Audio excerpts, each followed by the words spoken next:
Elon Musk's fortune plunged almost $62 billion.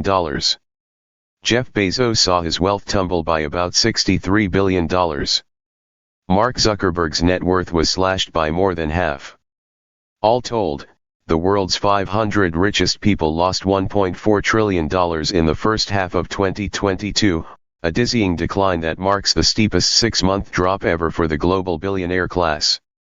It's a sharp departure from the previous 2 years, when the fortunes of the ultra-rich swelled as governments and central banks unleashed unprecedented stimulus measures in the wake of the COVID-19 pandemic, juicing the value of everything from tech companies to cryptocurrencies.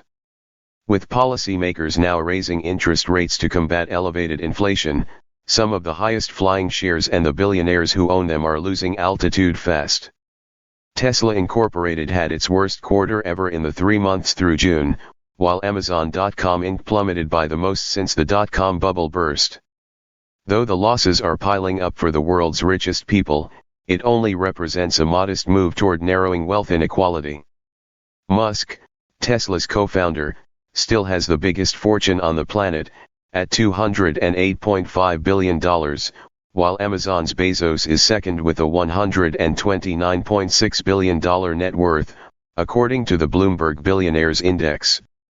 Bernard Arnault, France's richest person, ranks third with a $128.7 billion fortune, followed by Bill Gates with $114.8 billion, according to the Bloomberg Index.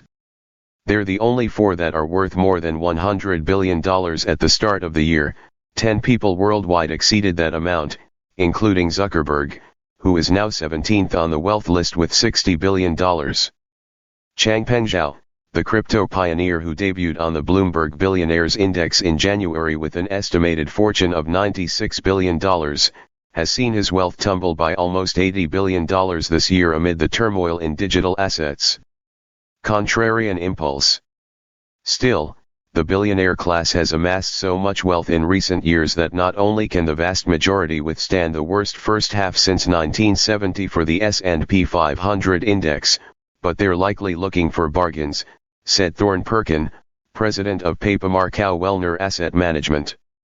Often their mindset is a bit more contrarian, Perkin said. A lot of our clients look for opportunities when there's trouble in the streets.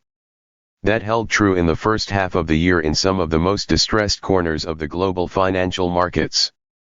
Vladimir Potanin, Russia's wealthiest man with a $35.2 billion fortune, acquired Societe Generale S.A.'s entire position in Resbank PJSC earlier this year amid the fallout from Vladimir Putin's invasion of Ukraine. He also bought out sanctioned Russian mogul Oleg Tinkov's stake in a digital bank for a fraction of what it was once worth. Sam Bankman-Fried, chief executive officer of crypto exchange FTX, bought a 7.6% stake in Robinhood Markets Incorporated in early May after the app-based brokerage's share price tumbled 77% from its hotly anticipated initial public offering last July. The 30-year-old billionaire has also been acting as a lender of last resort for some troubled crypto companies.